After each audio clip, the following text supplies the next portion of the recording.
Hello beautiful people, welcome back to my YouTube channel. This is a tutorial for me to teach you how to mold a teardrop fascinator and also how to coil the quill feathers. Thank you. Okay, here we are. This is the mold. This is how it comes. It's a teardrop mold. So this is how you get it in the millinery shop. So like I always tell us, you can either use that big transparent sellotape to cover your mold, or you use a nylon. And I think the nylon is the one that is easily available. So nylon is always good. Now watch how I'm taking my measurement. I'm taking the measurement of both sides because it is not a round shape. You see how I pushed at least 1 inch inside. Okay, so I make sure that I have enough fabric. So I push at least 1 inch inside the mold. That is how you take your measurement. See, I have 11.5 right there. So because this is not a round shape, that means we need to get the measurement for both sides. But if it's a round shape, you know that it's the same measurement all round. Okay, so because it's not a round shape, I take the measurement of both sides, and that is what I used to cut out my fabric. And this is our wording, or you can call it breast pad. Okay, it's not the thickest one, but it's a bit like, it's a bit soft. It's not so thick, just wording, but it's not so thick. The one I used is not so thick. I actually prefer using this one because it gives me something good, and then if I want to tack down on my fabric, it's always easier for me. So guys, see what I'm using. The red one is for my lining, the red satin, but I'm adding this black lining because the main fabric I'm using is is is a transparent fabric, so that's why I need the black one. Or because I didn't have enough red material left, so I only used the red for my lining, and then decided to add black to cover my breast pad before covering with my main fabric, which is that shiny one. So it's very light. Okay, so it's transparent.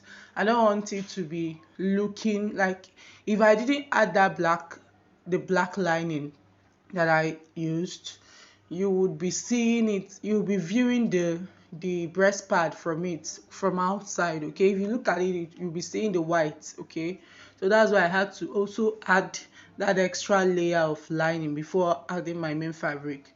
So now you've seen, just like you saw, I added oil. You can use vegetable oil, you can use machine oil, you can use Vaseline. The purpose is just to grease it. Okay, to grease it so that after molding, it will be easier for you to take it off without spoiling your mold. Okay, so just grease the nylon that you use to tie the mold. After that, you saw I got my bucket. You can use a bowl. This is the one that is available for me, so I now use it for my molding.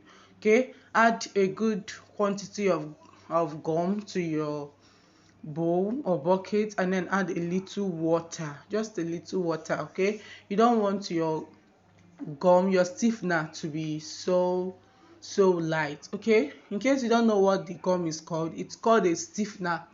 Some persons do use top bond or other white gums. Okay, but this one is a stiffener, and basically it's sold in the millinery shop. So if you can't get this one, you can go for top bond and other white gums. Okay, so now after that, you soak your breast pad or wadding inside that mixture of stiffener and water, just your breast pad. Okay, you don't need to soak others inside. Okay, you only need to soak your breast pad, and that will be enough to give you a good finishing. So now I place my lining, and the lining is, you place the right side facing your mold. Okay, when you want to place your lining, you place it right side of the lining should face your mold, while the wrong side faces you, and then you place the wadding that you just mixed okay, you place it on the wrong side of the lining, which is already facing you. Then I placed that extra layer of lining that I added, and then I also placed, before placing my main fabric. Okay, I'm sure you are seeing what I'm actually doing. So I always do advise, please, as you are listening, also do well to watch, okay, so that even if I'm not able to explain it as well as I showed the detailed work, okay, you can understand and see the tactic that I use for each and everything that I do. Okay, so I won't forget to say thank you again to all my returning subscribers, and please, if this is your first time coming across my video, please do subscribe. If this is not even your first time, you're trying to know if there will be something more to gain from this channel, please do subscribe. Okay, many more things are coming. Okay, new videos, I upload new videos every week. Okay, so please subscribe, and thank you all for viewing. Okay, thank you so much for viewing my video. If I after recording this and you don't view it, of course I will be discouraged, but I'm so glad that you view it. And to all those who always know how to drop a comment, I appreciate. Okay, thank you so much. So guys, moving on, you see I'm using my pin. This is like a nail pin, you know, those pins used maybe when you want to pin down on a board or whatever thing. So it's just a normal pin. This one I'm using is a fancy one, like a nail pin. Yeah, it's a nail pin, that's what we use. So but the one I'm using is a fancy nail pin. Okay, there are these steel nail pins also, like it's not a fancy one, it's just a normal nail looking pin. Okay, so whichever one you want or you see, you can easily go for it. Okay, so right now I'm pinning down, and as usual, you pin down east, west, north and south. You pin down those four corners first, you hold them down first, so you are sure you've gotten your shape. Okay, before going ahead to gradually pull and pin others round. Okay, yes, this is actually the third time I'm doing a tutorial on how to mold. So it's because a lot of people actually requested this teardrop molding. Okay, so that's why I'm dropping a tutorial on this. Okay, so you see, after pinning down those four sides, I'll also go ahead to hold down the other four sides, and then go ahead to pull and hold down. However, you know, you can do it pin down and it will be easier for you. Okay, just go down and go ahead and do the pinning round, and then after pinning down, you cut off your excesses. Then as usual guys, you leave it under the sun to dry. In this harmattan season, you don't even need the sun. Inside your room sef, it can dry the next day. Okay, so just, or even that day, so just leave it to dry. And if you knock around, you notice that it's already very hard. Okay, how to know that your mold has dried is that it gets really hard. Okay, after you take it out of the sun or wherever you kept it and you checked around and it's all hard, you know that you are okay. Sometimes if you make your mixture watery, you won't actually get them so hard anymore. Okay, you might wait for days and then they are not so hard. Okay, so that's why you need to make your mixture just normal. Okay, add a little water. So guys, after you take that out, you take off your pin and then you gradually take off your mold. Okay, so see where I'm cutting off from, where I'm starting to cut off the excesses. Okay, I'm not getting to the very edge of it. Okay, because you need some allowance, okay, to fold in. So it's more like that 1 inch that we had, that we pushed inside, we are taking like half an inch or even that 1 inch to just push inside. Okay, see what I'm doing? So you don't cut off everything, you leave about 1 inch. Okay, or half an inch. 1 inch, okay, it's better. You leave like that inch to folding. So we'll go ahead now. So guys, I'm so sorry that My camera wasn't recording when I was doing this, okay, but I'll tell us the tactics I used actually in doing this, okay. After pressing down the 1 inch that I left, I went ahead to add my elastic. This is a 1 inch elastic band, okay. The unique thing about this teardrop fascinator is that when you want to start adding your elastic, like covering the inside, you start from that pointy part, okay. You start from this pointy part, okay. That's where you start. You don't start anywhere you like. Just start from this pointy part, okay. Because if you start anywhere you like, if you get to this pointy part, you will actually need to cut to make it flat, okay, so that it doesn't get bulky at that point. So I always advise to start from the pointy part whenever you are covering the inner part of this teardrop fascinator. So guys, please pardon me for not really recording it, okay. Thank you, thank you, thank you.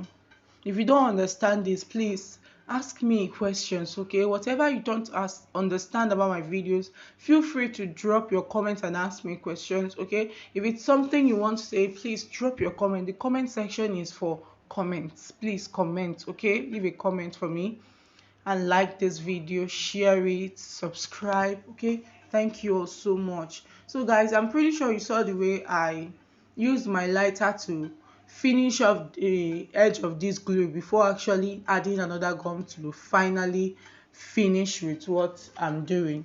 So that's the way you go about it. Just use your lighter, burn it a little, okay, so that that place is neat and good, because you know elastic does fray, okay. So that's the reason for using lighter, to just burn the edge a bit and then lay it down. So guys, this is what we have.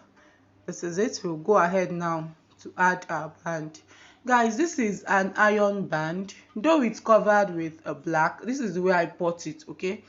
The reason why iron band, for me, if I'm making my own my personal headwears, okay, I use either elastic or I use this iron headband, okay. It's actually good because it's very tight on your head. You know, some customers are actually like, okay, the tiny ones are for children, but it's not true. This tiny one, if you check most foreign headwear designs, you will find out that they use these tiny ones. It's actually firmer on your head, okay. So that's why I use it, okay. With this one, you don't need to add elastic at the end of the bands, okay. So guys, you saw the way I placed it on my dummy, and then I located where I want it to lay, okay. This teardrop fascinator, my fascinators, basically I don't like them laying just at the center, adding the band at the center. No, that was when we started work. That was when we were like that, doing that, okay. And now place your band wherever you like your headwear to be placed. You know, headwears are supposed to normally be placed by the side, okay. So just place it like that, locate where you want it to be at, and then you first of all glue down with your gum, and then you start sewing. The thread I'm using to sew is actually a fishing line used by bead makers, okay. Those who do make all these bead jewelries and bead designs, okay. So that's what they usually use, but me, I'm using it just not because it's actually a compulsory. No, I just felt like using it, okay. You can use your red thread if that's what you have, okay. It mustn't be this fishing line, okay. So I'm just stacking down. You see, when it comes to that, to the surface of the fascinator, okay, I'm taking down just very close to wherever the needle comes out at, and then I take the bigger part from the inside, because I know I'll be covering it, okay. So after that, you just tie your knot as many times as possible, and then you are done. So now guys, this is called a quill feather. I'll be dropping the name, okay. This is called a quill feather. I guess I've heard someone call it an ostrich feather, okay, but it's called a quill feather. So whatever you call it in your area, just okay. If you know another name for it, you can please drop it in the comment section also. And this is a hair stretcher used by salonists, okay. Hairstylists, this is what they use, okay. Now you see, these are headwear business. This industry is now combining both hairdressing, tailoring, and everything. So you see, we also use the equipment. Okay, you use it to coil this feather. You get your pan, your basin with water, and then you soak the ostrich feather. Okay, soak it in water, add enough water, wash it well, just make the water on it. Okay, leave the water on it. Okay, this is it.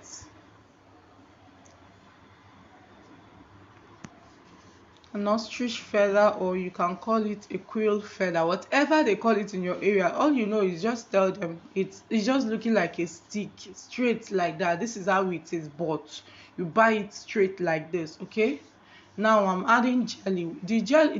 The cream I'm using is actually a hair cream. You can use a Vaseline. Okay, this is just like where you are using steam to actually iron down some things. That's what it looks like here. Okay, so just add it. Go ahead, add. I'm using two now. So, and when you are doing this, you have already plugged your hair coiler. Okay, your hair coiler, so that it heats. Okay, by the time you are done, at least it heats up to some extent. So my hair curler is already plugged. Okay, it's already plugged in. So after you are done, you please do wipe your hands to avoid any electric shock. Okay, to avoid electrocution. Just now I'm starting to coil this feather. As you can see on the floor, I already did the first one. You can see on the working surface, I already did the first one, so I'm trying to use this second one now to show us, because this second one is more detailed. Okay, so guys, see the way I'm gradually coiling. This is basically the way you do it.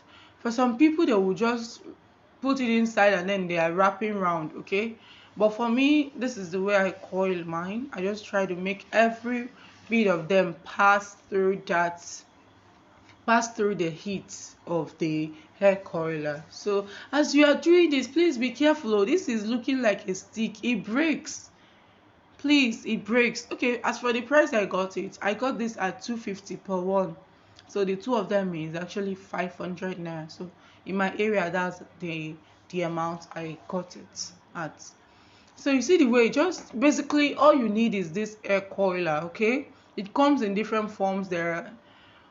It comes in different forms. I don't know, it's like they also call it hair stretcher. So whatever it is called, this is what we are using for this. Okay, just let them pass through, be coiling them. As you are doing it, you are gradually doing that.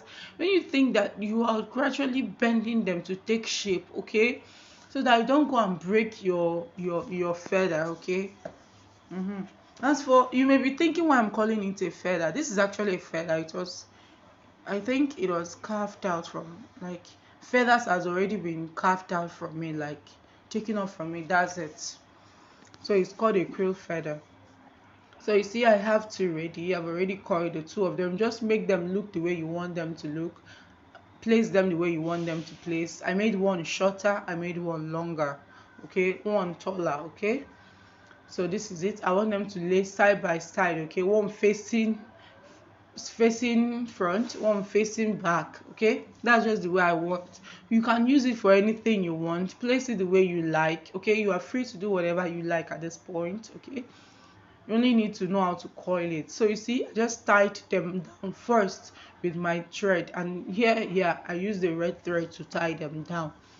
And the reason why I did this tying down mainly is, you would have used glue, is because this headwear I'm actually making it for myself. So I use this because, as designers, at times you just need to make use of this feather, and you might not really have anything around, so you might just decide to just take it out from yours and then use it. Okay, so I don't want to actually use, like, I didn't want to actually use glue for this very work. If you notice, I've been using glue, like, so I just tie them down first with my red thread, and then um I'm tacking down. Okay, and the thread I use to tack them down will also help me to pick and pin down, like to pick and tack down. Okay, I just tie them, I pass it through the midpoint, through the two of them, like between the two of them, pass my thread through them, and then tag down the one side, tag down the other side. Just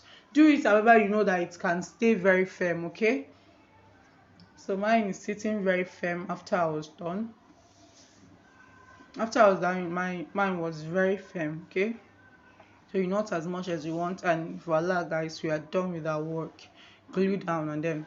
What a beautiful headpiece, like it's very lovely. It's looking like a foreign headpiece, I'm serious.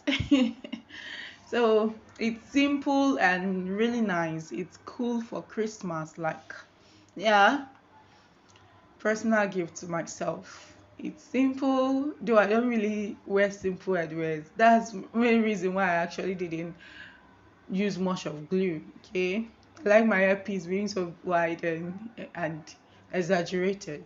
So you see I've covered inside there where I tacked down. So guys, thanks a lot. Please subscribe, like and share. There are many people waiting to watch this video. Thank you.